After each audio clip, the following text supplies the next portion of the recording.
What up, what up, what up? Welcome back to the Two Goat Show. We're your hosts, Mariah and Steph. Steph, happy Two Goat Thursday. Good to see you. How you doing? To go Thursday, Senior Bowl week. We made it happen. Yeah, happy to be here, Mariah. I'm happy you're here. Good to see you. Can't wait to pick your brain from everything that you've seen the last few days. So get ready. Chat, what's up? Happy Two Goat Thursday. Hope everybody is doing wonderful. Jimmy, Don, Rob, D, what's good? What's good? Appreciate you. Appreciate everybody that comes through. Hope everybody is doing well. So yeah, obviously Senior Bowl, you were there. Um, Before we get into like any specifics, just kind of tell me, how was it? How was the vibe? All that good stuff. Man, I have to say, like, it's been an incredible week. I think this was probably the best Senior Bowl that I've attended.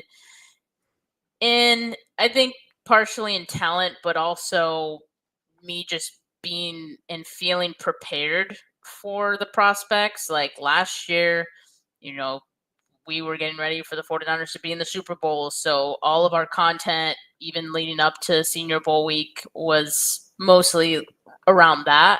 So I didn't even dive into any prospects last year. And the year before that, it was kind of similar. So this was my first year just getting a real chance to dive in to the draft a little earlier, and so I felt way more comfortable. It could have also been because it was my third year, but there was just something different about this time around. And Wayne said the same thing, Brad said the same thing, so like it was definitely great from a personal standpoint, just like how I felt being there. And yeah, it was That's awesome. good.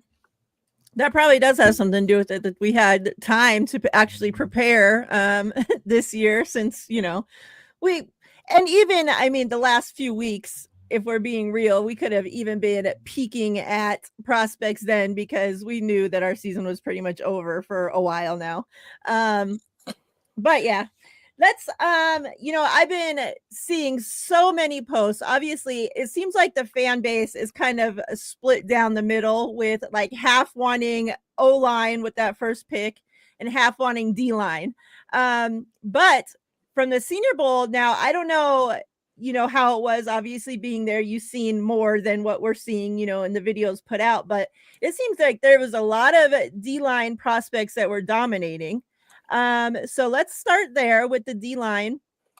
And I'm not going to go, I mean, you could go through whichever prospects you want to tell us about, whether, risers, fallers, both. I'll kind of just turn it over to you, and we'll start with the D line. I'm going to pull up your draft diary here as you go through that as well. All right.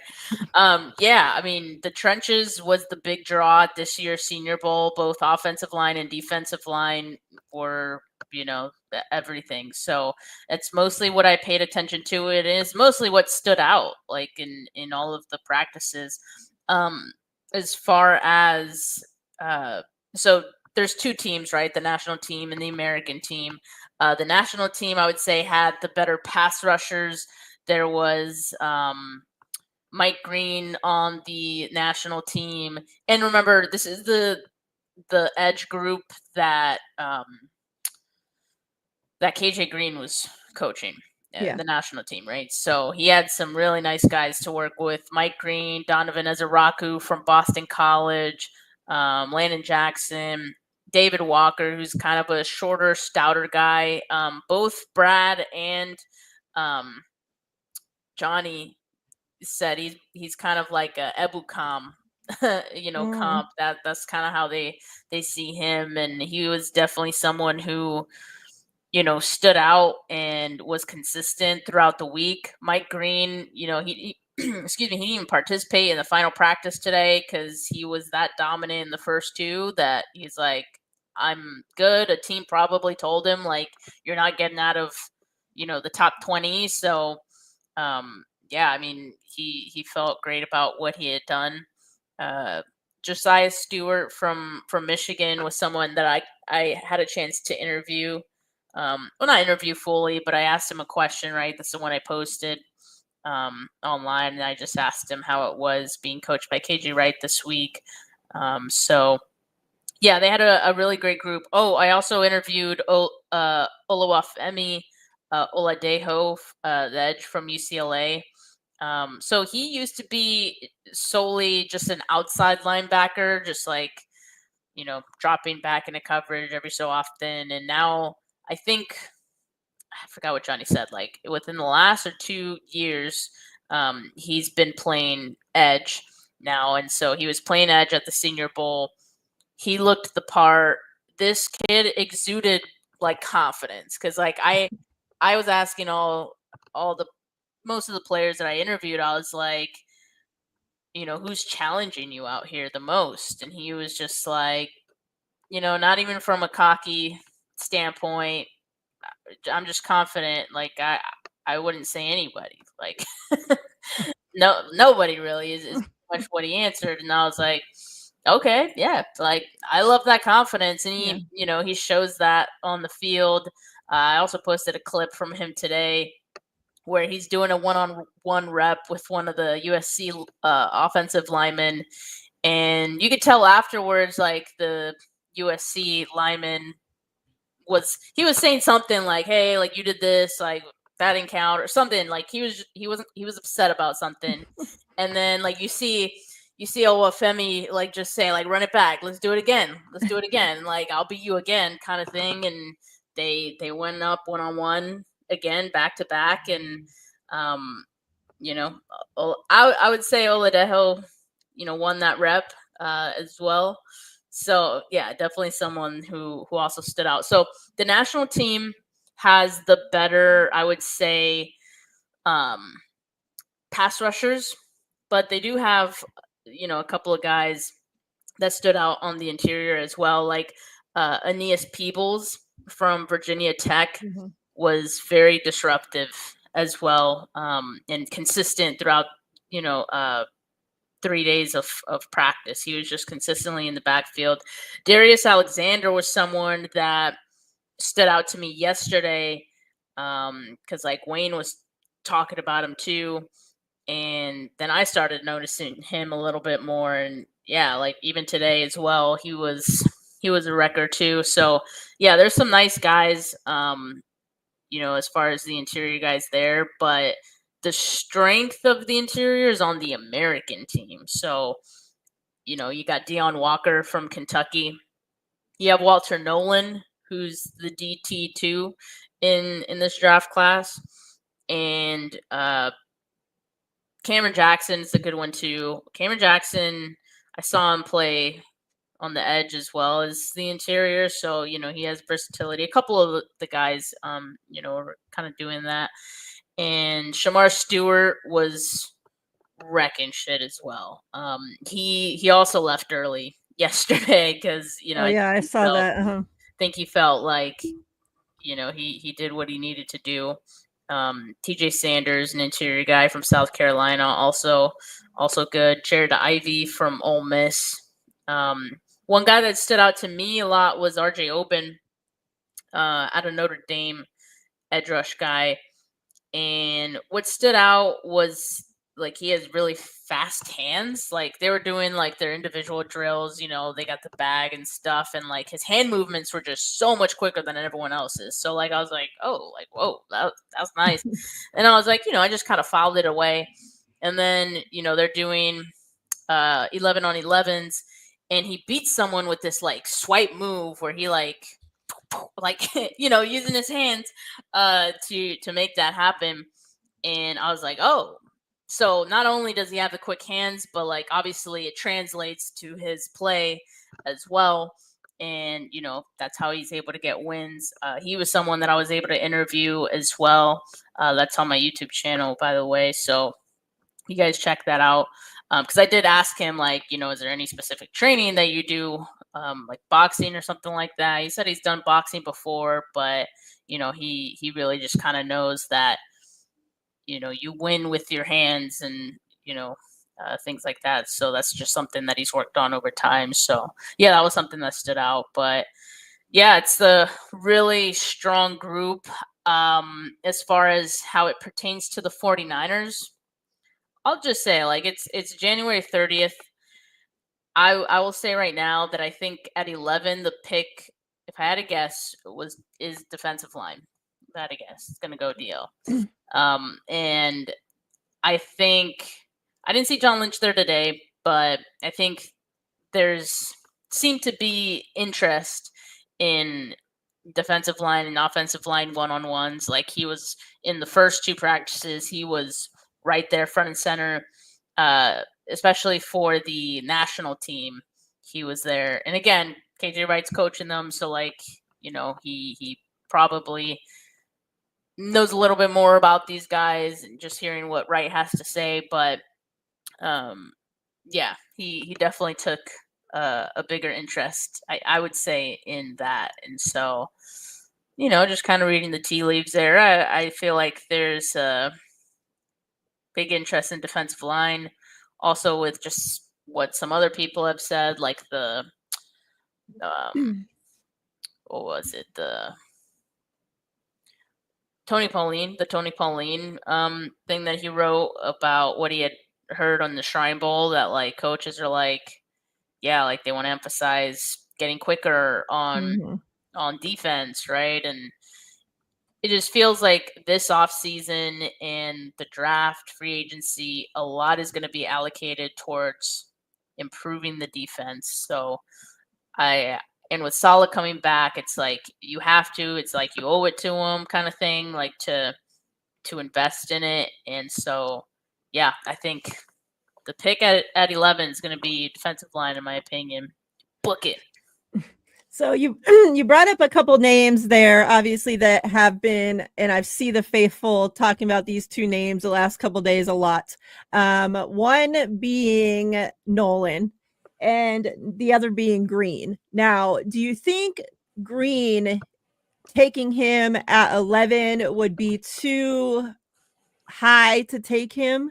I know, people are saying that he's, risen up, the boards now because of the Senior Bowl, but do you think he's risen that much that he would be a smart pick to take at 11? Would you take Nolan? Like, who would you, if you were the 49ers GM right now, off of just this, what you've seen, who would you be taking at 11? Like fit, need, all of that. I'd go Walter Nolan. I think the interior is kind of the thing that the 49ers have been missing, quite frankly, since they, let go of Eric Armstead. Like, they just haven't had that presence, and just someone who can take on, double teams. I posted it, like, when I was watching his tape, there was a game he was getting triple teamed. It's not uncommon to see him get double teamed, but in that particular game, he got triple teamed like twice, and which is like insane. Like, how is one guy drawing that much attention? Right. And why does an opposing team feel like they need to do that? Right. Well, it's because he's a bit of a wrecker. Like, he can wreck shit, and so you have to put that attention towards him, and you also have to think about the value of that. Like, it opens things up for other defenders, right? So that could do a lot for this defensive line. Like I said, I think that's something that they've been missing. Also, like in the run game as well, I think that's something that they've been missing. Just having someone who's strong up front against the run. So personally, I would like Walter Nolan. I do like Mike Green. Like, don't get me wrong. I think he's been great, and I think how he performed at the Senior Bowl should alleviate anyone's concerns about his his arm length. But at the end of the day, like, that is something that scouting departments do factor in, whether it's right or wrong. Sometimes it's silly, sometimes it's not. Some teams will literally take a guy off their draft board if they don't fit the measurables of that certain position. So I don't know if the 49ers are that kind of team, but I think at the very least, even if he doesn't get off the draft board, I think it would maybe be enough for him to not go that early. Like, because you're weighing the risk versus the reward a little bit. So you got to think about the value of where you're taking him. So I think 11 would maybe be a little too rich for him, but they can always trade back and then still end up with him. But I don't think it's crazy to say that he might be like, I haven't done a lot of looking into the edge rushers, but as far as pass rushers that I've heard of out of this draft class, like I know the top two would be Abdul Carter, and the second one I hear most of is Mike Green. So and again, like there's another guy or two, but Right. Maybe Yeah, that 'cause makes him an option. the videos like that we've seen coming out, of course, like I doubt they're posting the bad reps, or maybe there are some people, but it seems like the Green videos that are out there, like he has dominated. Like the O-line he was going up against, like we're not standing a chance. Yeah. Like, was that every rep? Like he was just dominating, or Look, the offensive line was a really good one as well. So there were some losses too where the offensive line is winning. And what's funny is, Mike Green actually tweeted last night, and he kind of said something like, there's wins and losses in football, and the guy he was going up against, Josh Connerly, he said like Josh is a really good player, because like I also saw, like I posted that clip, right, and I saw people saying like, ooh, like Josh Connerly, just his draft stock just dropped. Like, the fuck are you talking about? Like, it's one rep, like it happens. yeah, Like, good football players win reps, and sometimes when a good football player is going up against another good football player, there's going to be some losses for one of right, them. Someone has to lose. So you saw plenty of that at this week's Senior Bowl, but that's what it was all about, right. right? Just like guys going up against each other. So yeah, but I'd say for the most part, against a number of different dudes, like he won. I wouldn't say there was someone that was dominant against him. I feel like he got wins against everyone Yeah. at least once, so I think that says a lot. All right, let's look at the O-line. Let's go through, the same, your standouts, any risers, fallers, and then any of these O-line, if you think that we would go Z-line in the first, any of these guys that we would possibly be able to get in the second where the 49ers are picking. I don't so I don't really know where guys are ranked really, but I do know some obvious ones that probably won't be, day That'll be gone one already. guys. So Gray Zabel's definitely someone who, will probably go day two. He helped his draft stock a lot. Like whatever it was before, like it might have jumped a round or two just based off of the Senior Bowl he had, because it was a really strong performance. Wow. Dominant every day. Every day. He was a wall. Like I'm trying to think of times that I saw him lose reps. Like there were maybe a couple, if any, that I saw, right? And that So was who? Zabel? Gray Zabel, North Dakota State offensive lineman, interior guy, so he could play guard. So it'll probably be like a guard. He could play on both sides. And then I don't know, maybe a team would try him on at center, but I think for the most part he'd be a guard. I was talking to one of my buddies yesterday, who said he'd probably be a right guard. So then in that case, like maybe he's not really a fit or a need for the 49ers. You can always maybe draft him and then see if you move Pooney. I don't know, but just something to keep in mind. So I don't know how realistic that would be for the Niners. But a couple other guys that I know aren't like first round guys. I think so. Josh Connerly out of Oregon, I think is probably, he might be a first round guy or early second. I'm not sure, to be honest with you. But other guys that again, I'm not really sure of, that maybe they can get in on day two, that had good performances. Marcus Bow or Bow. I think it's Bow. Marcus Bow from Purdue. Someone told me yesterday that the M in his last name is silent. So I hope they weren't just trolling me. But so it's Marcus Bow. I know, right? Like I was like, wait, what if he's just saying that? Yeah, Marcus Bow out of Purdue, and another interior offensive lineman. Ariante Ursary from Minnesota had a really good, consistent week as well. Had some good wins against, again, like some of these really good edge rushers. So he's a tackle. And so, again, not sure where he would go.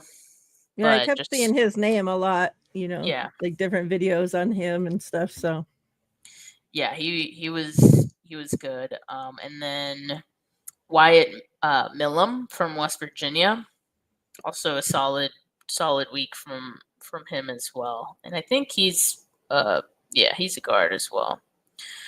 So let me see on the other roster if there's anyone.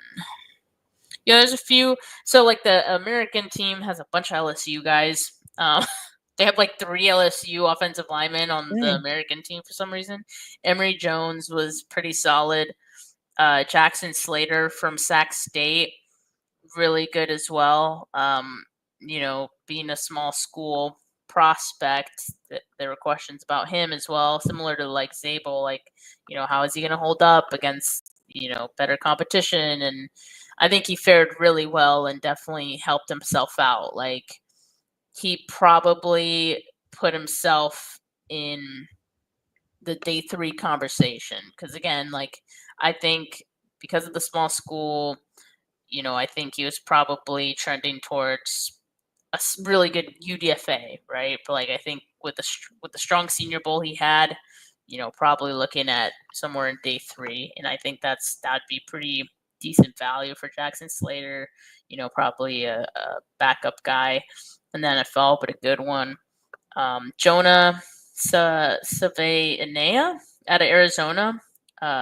He is someone who, so like I asked a couple of or was it, I think, who did I ask? It might have been RJ Oben. There was one of the defensive guys that I asked, like, who was challenging them, and they said Jonah.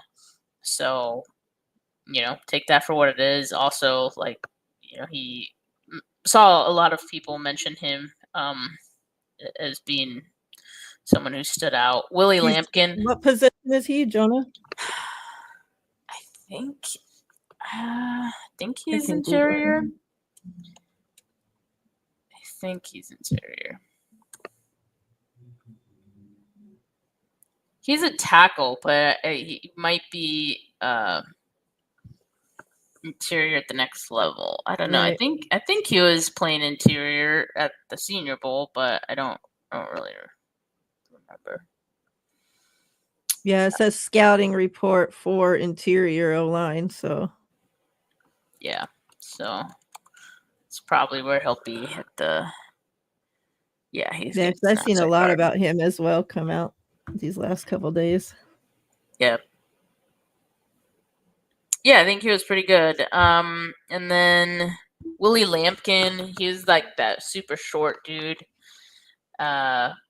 Shorter than Jason Poe. He was getting snaps at center. He held up well. Like, I even asked Brad earlier today because I was seeing and hearing that he was doing good from others that were here, and I asked Brad, like, what do you think about Willie Lampkin? He's like, yeah, like he hadn't paid attention to him a whole lot, but like he's seen clips and he looked good. He was holding his own. He wasn't getting beat like where you're noticing him because he's getting beat, right? Like, so he was, for how small he was, it's pretty impressive. He was doing all right. So I don't think it's like the opposite of the Mike Green conversation. Is like the size. Is that gonna have a team take him off their board? Yeah. I don't know. I also saw that he said he'd be willing to play fullback in the NFL. So take that for what it is. That's intriguing. Yeah. So yeah, just a lot of good guys in the trenches. And yeah, I think the 49ers are going to be able to come away with hopefully one of these guys on both sides of the ball. That would be the perfect scenario. If we can either get back into the first to grab, one of the opposite, or, able to even move up higher in the second. I don't know. But if we're able to get, one of these starting like guys from both sides in the trenches, like, I would be happy with that. And I don't really even care whether you hit O-line first or D-line, like, I believe you. I'm all in thinking that they're going to go D-line, and even more so that Salah's back. I think they're going to go D-line first. But I wouldn't be mad at, either way they hit it, as long as they hit both of those in the first couple picks. Right. Like, yep. Like, we need to take care of those trenches. And then still, like, even hit them again at the later rounds. We still need free agents too. Like, don't just stop here, okay? Exactly. Like, beef up those freaking trenches. All right, let's hit the other position groups. I saw a couple. I want to go to tight end next, because I see a couple intriguing videos coming out, and things coming out about the tight ends there. What do you have on tight ends for us? Man, you know that I love tight ends. And for some reason, it's like one of my favorite positions to watch, and I guess you could say scout. But yeah, so Most of us like tight end stuff, but well. So at first, like, most of these guys I didn't really know too much of going into the process. Like, I hadn't really done any research on tight ends because, I don't think that it's a huge need for the 49ers, but I do know it's a pretty solid tight end class. So I was just going to say, like, whoever, ends up, standing out from tight end, I'll find them. You know what I mean? So yeah. some guys that have stood out throughout the week. Jake Briningstool out of Clemson. I want to watch his tape a little more because I want to see how his blocking is. But as far as catching, he was really solid. Wayne got to interview C.J. Dupree from Alabama. Don't be triggered by an Alabama tight end now, who's number 81. He's not Cam Latu, but yeah, Wayne said he was a great interview, and I noticed him a little bit more today, so maybe someone I'll watch tape on, and I'll report back. But just he wasn't bad. And then the LSU tight end Mason Taylor, man, he's nice. Like, he's got soft hands. I think he's more of a pass catching tight end than blocking.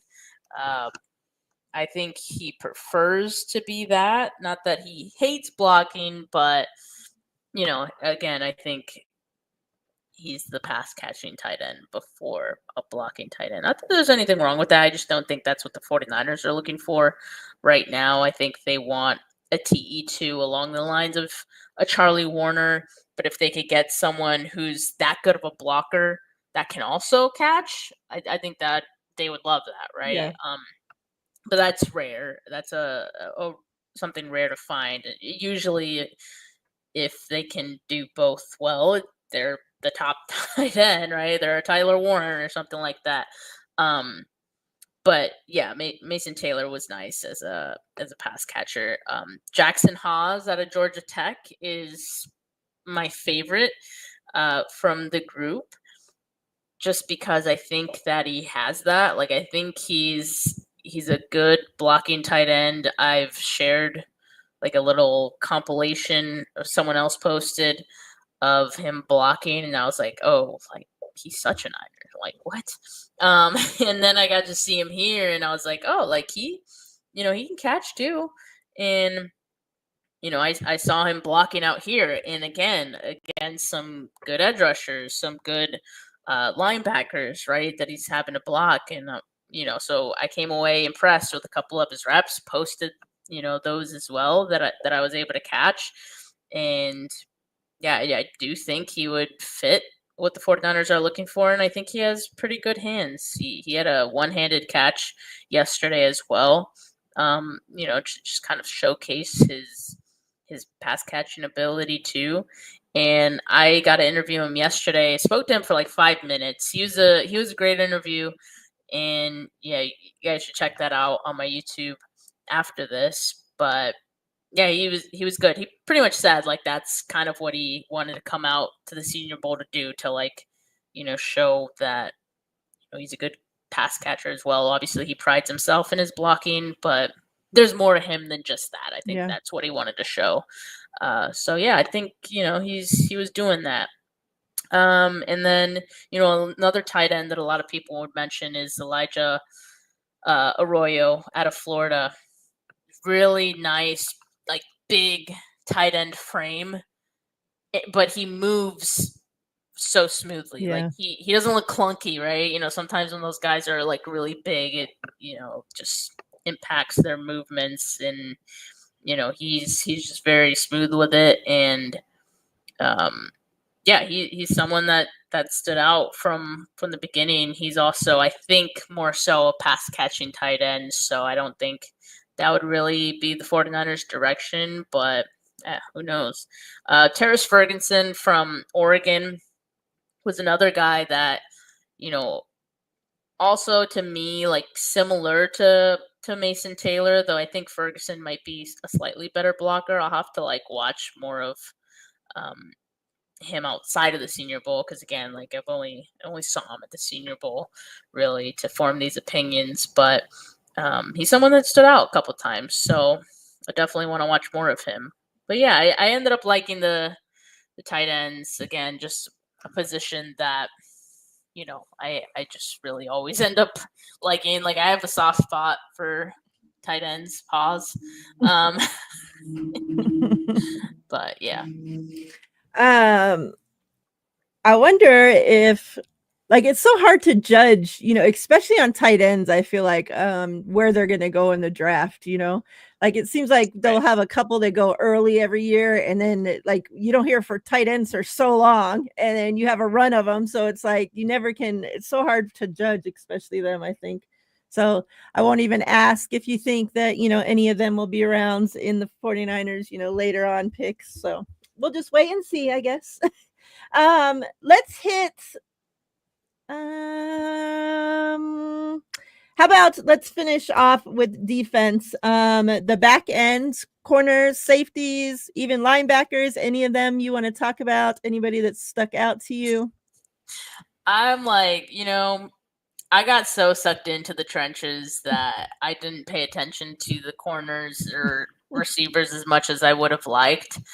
And because me and Wayne were like, okay, day two, like we're gonna pay attention to corners, linebackers, and wide receivers, and then we watched the defensive line, offensive line one on ones, and like so. But you see guys make plays here and there, and so some of those guys that today I really did try to see corners a little bit more. So some guys that stood out today.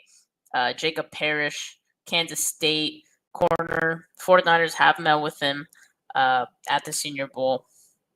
Western Kentucky corner Upton Stout has been a nice one this week, consistent. Trey Amos was one of the guys who did not participate today, so I think that tells you, he did pretty good the first couple of days. Today, a safety that stood out was Billy Bowman Jr. Made a number of plays in practice today, definitely in like the 11 on 11 periods. So he was nice, someone that stood out. You want to hear about some linebackers? What? I do like some of the linebackers. And again, I'm talking about right now, this is the American team still. I like Eugene Asante, high energy guy. He made a couple of nice plays today. Demetrius Knight out of South Carolina. I know Wayne likes him too. Jack Kaiser was another guy who he's from Notre Dame. He's a guy that stood out a number of times. I think he had a pick today. I think, and So yeah, he had a couple of nice plays. Jalen McLeod out of Auburn, I think a couple times he had he stood out. On the national team, there's Azariah Thomas, and I hope I'm saying that right. Out of Florida State. So Florida State, they produce press man guys, as we've seen with Renardo Green. So Azariah Thomas, that's definitely his strong suit. He's probably, what I've heard people say about him, probably a first round guy. Wow. So, maybe not a possibility for the 49ers, but he was impressive. Darian Porter out of Iowa State has been good. Dorian Strong as well out of Virginia Tech. And then a couple of safeties on the national team, right? Yeah, national team were pretty good. Sebastian Castro out of Iowa, and the Iowa, I think, has produced some good players even on the defensive side as well, right?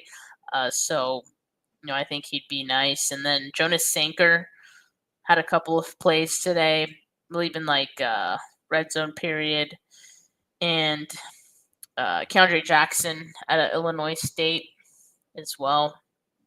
The linebackers, Jeffrey Bassa, someone who, I noticed a couple of times on all days. He seemed pretty consistent. Nicholas Martin out of Oklahoma State as well. Again, not a position I was trying to pay attention to, but every so often you kind of notice those guys. Today, Justin Barron from Syracuse had some nice plays, so also someone that stood out to me. All right. Sounds good. Sounds good. Let's finish it up. I know you say you didn't watch them a lot, but anybody that stuck out on the wide receivers, running backs, fullbacks, any of that good stuff for us? Yeah, I mean, running backs, there's a couple guys. So Trevor Etienne, Travis's brother, he was good. All the running backs are nice. They really are, and I think they all have good route running and pass catching abilities as well. I was saying that on my show yesterday that I kind of feel like it almost feels like all running backs are good at that now. That's just kind of what football is shifting towards. That they better be if they plan on making it right into the next level. It's a lot easier. yeah, but guys that are good at both and not just not just pass exactly, right? Yeah. Devin Neal out of Kansas, I think he'll be he's someone that'll go higher than the 49ers would even, I think about getting a running back. So he's nice, but I wasn't trying to pay attention to him too much because I knew probably wasn't a possibility. Wayne has mentioned a couple of times, so he pointed me out to him today. Brashard Smith, running back, that he's nice. Marcus Yarns out of Delaware is another one. I think Wayne got to interview him, so he was good too. There's also a Michigan running back here that I thought was pretty good. Donovan Edwards. Wayne also pointed out Damian Martinez out of Florida a couple times. So he was pretty good. And then the wide receivers, there are some. So in the beginning of the week, I was like, yeah, none of these wide receivers are super exciting. But then, because I feel like last season there was a pretty strong wide receiver group. You had Ricky Pearsall, you had McConkey, you had a lot of these nice shifty guys who are producing in the NFL now, right?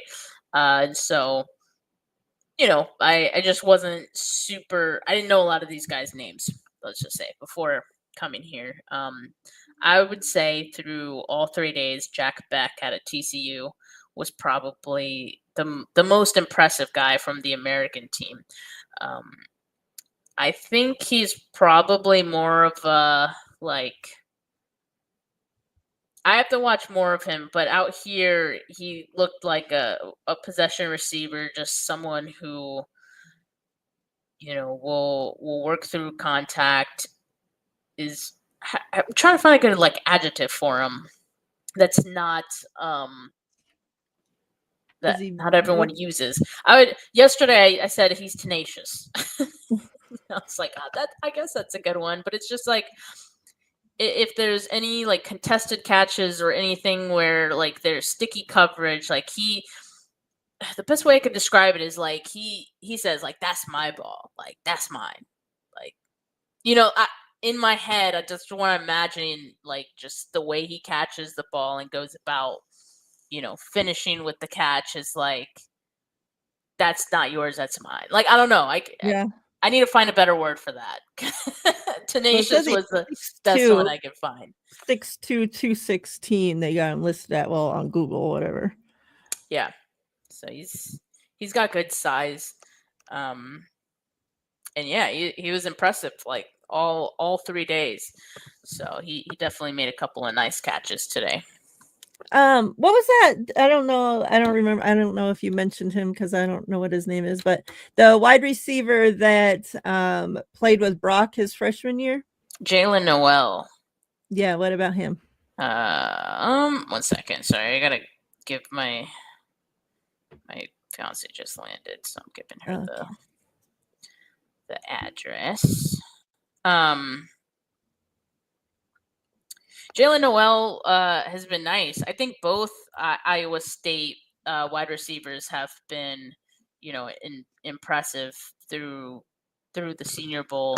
And Noel was someone who, based on me talking to him, he was like, yeah, like, I wanted to come out here and prove that I can win on the outside too. Like I can line up outside and win there. And so he's done that here at the Senior Bowl. And I think that's good. That should help his stock and prove to teams that he can do both. He could be both a slot guy and an outside guy. He's a little shorter, right? So like his size and body type probably lends itself better to being a slot guy, but it's always nice to know that a guy can do both if you need him to. And so I think he did that today, or sorry, this week. And yeah, he was a pretty good interview as well. Just like he seemed just really friendly. And yeah, if you guys want to check that out, I posted my interview with him on YouTube. And he had one season that overlapped with Brock, which was Noel's rookie season. So I just kind of asked him what it was like to play with Brock, and how he would feel to be reunited with him in San Francisco. And yeah, obviously, like he was complimentary of Brock and his leadership, and would love to play with him again. So yeah, he was good. He's been nice out here. Arian Smith out of Georgia, another guy. Jalen Royals from Utah State. Not someone that I personally noticed a whole lot, but just someone that I know a lot of people have mentioned. People who have been paying attention to the wide receivers have mentioned. Same with Xavier Restrepo from Miami. So in the other Iowa State wide receiver is Jaden Higgins. So he's someone who's nice today. Honestly, I think one of the best wide receivers here was Tez Johnson, because he was just beating everyone. I would say the best ones. I'd say the best ones were Tez Johnson and Jack Beck, just as far as winning their matchups. I would say those guys were at the top. Like Tez, it's crazy because he's so small. He's so skinny. He's the same height as a couple other guys. I guess he's the same height as Jacob Cowing, which I didn't know.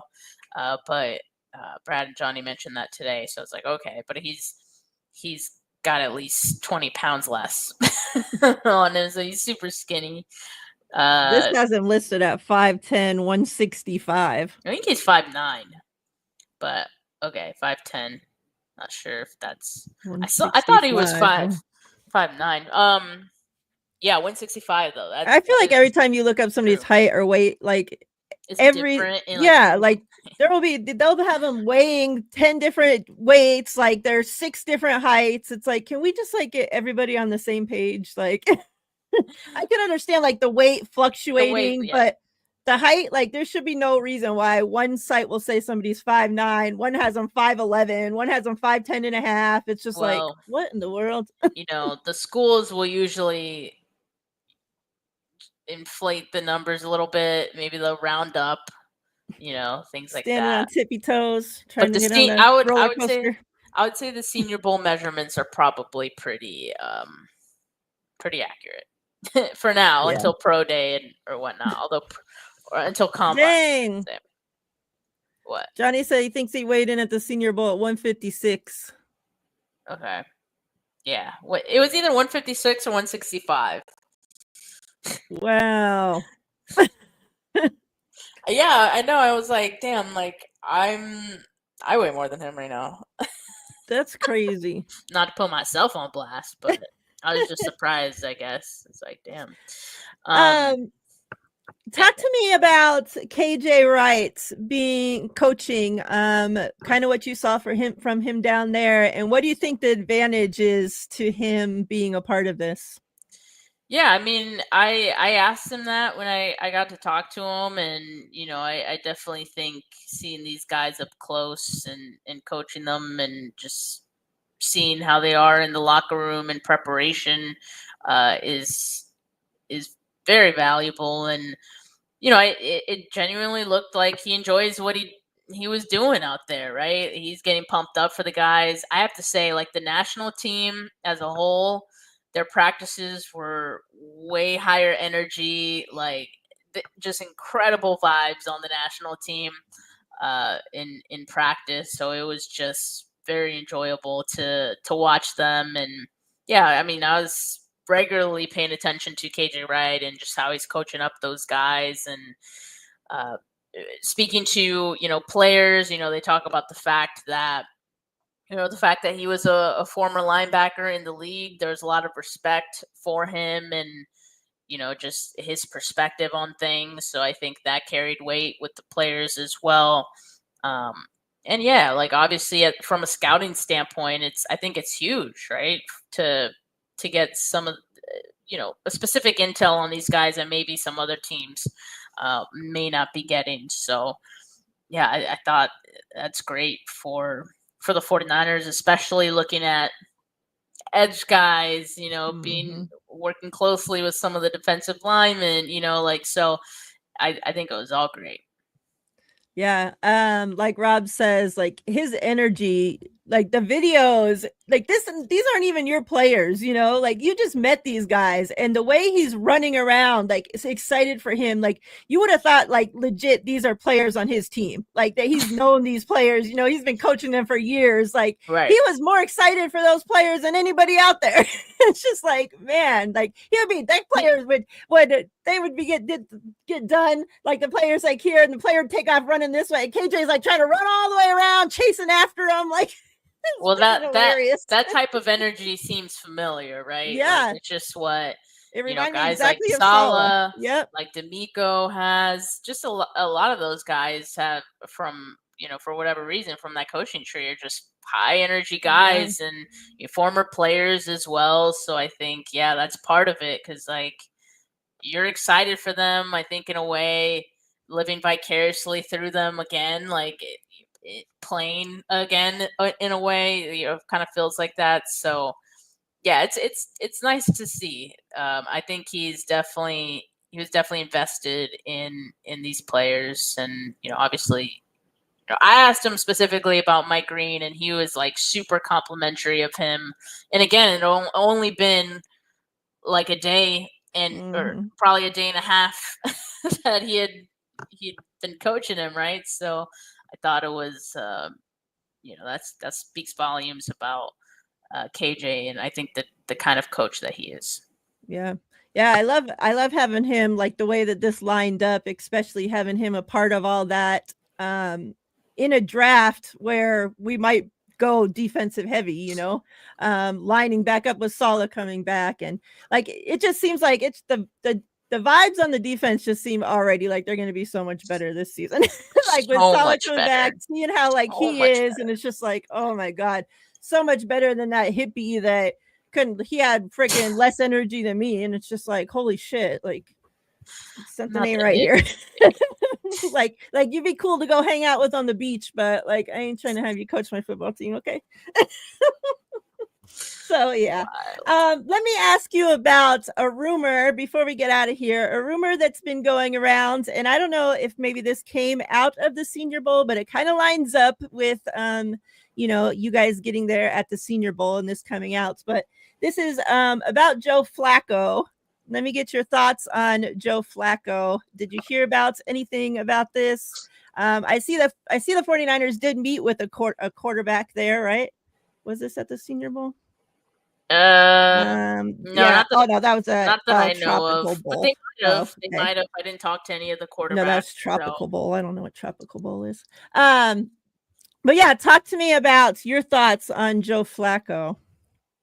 I think it's nothing more than a backup, so I don't really care too much. I reposted about it when Tony Pauline posted that story, and I think there was an overreaction to it a little bit from some people, and I'm just like, it's just the backup, and he has starting experience, so I'm like, that's all we're looking for in a backup quarterback, right? Someone who can finish a game if they need to, someone who can play 1 or 2 games at most, he fits that criteria of someone that I think could keep the 49ers afloat, that can finish, that can win a game if he needed to. That's fine for me. So, yeah, I think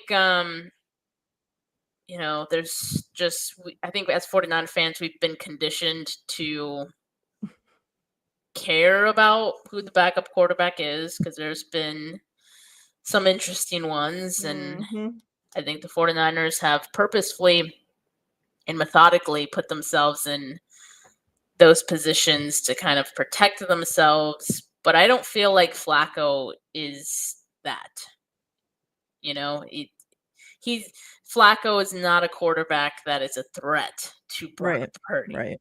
He's only there in case something goes wrong, right? So, yeah, I don't mind it.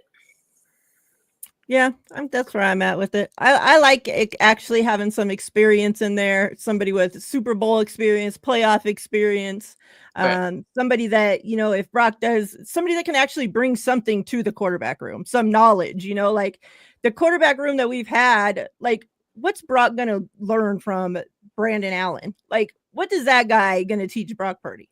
He's never started in the playoffs. He hardly has any starting experience, never seen a Super Bowl. Like, it's just like, can we like beef up? And we still have another quarterback spot too, right? There's 3 quarterback spots on the roster. So like, I feel like everybody's just like, oh my God, and it's just like, I want the quarterback room to get better, like more experience, a quarterback room that can actually be strong enough to help Brock Purdy, not that it's just like a dead weight behind Brock Purdy that he has to carry around behind him. Like, can we help out a little bit with him?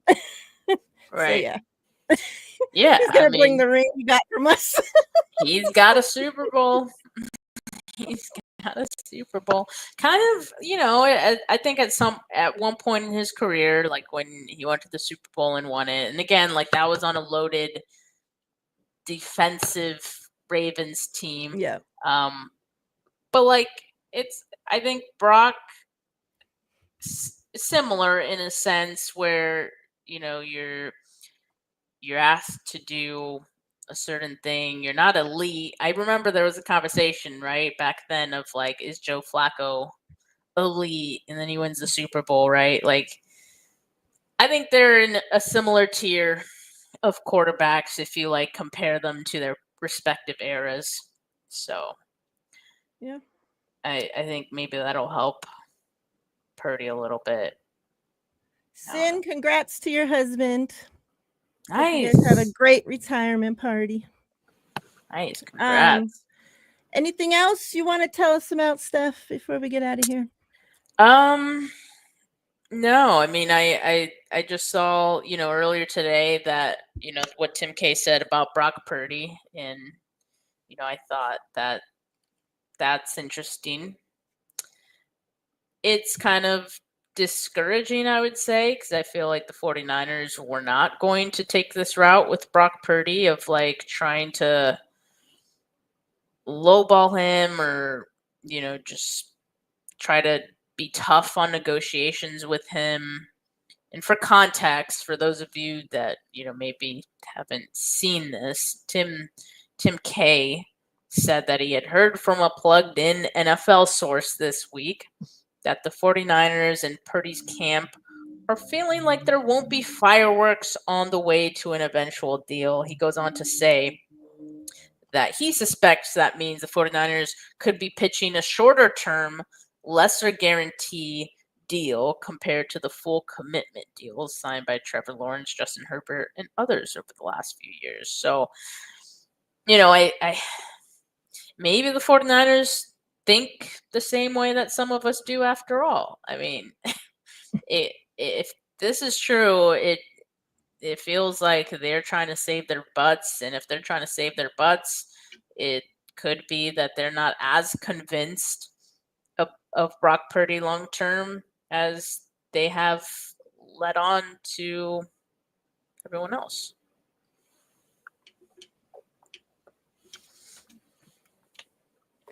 I don't know. As Does long that as mean like are we the- seeing Purdy with like a Jimmy Garoppolo type contract, like 2-3 year type contract? Is that like what we're talking about, or I don't know. I think they always try to get creative with the way they structure their contracts and things like that. So I would expect nothing less for this. But I don't know, just the fact that this is out there, I'm not getting good feelings about it because I'm like, here we go again, another long, drawn out negotiation. It's kind of what this feels like it's setting up, and I don't like that because I was like, I think they'll get this done quick because they paid Jimmy Garoppolo quick, right? And yeah. Oh, I don't know. oh boy. I'm not trying to have no fucking drama, just exactly. It's like I get it. chat, buckle up.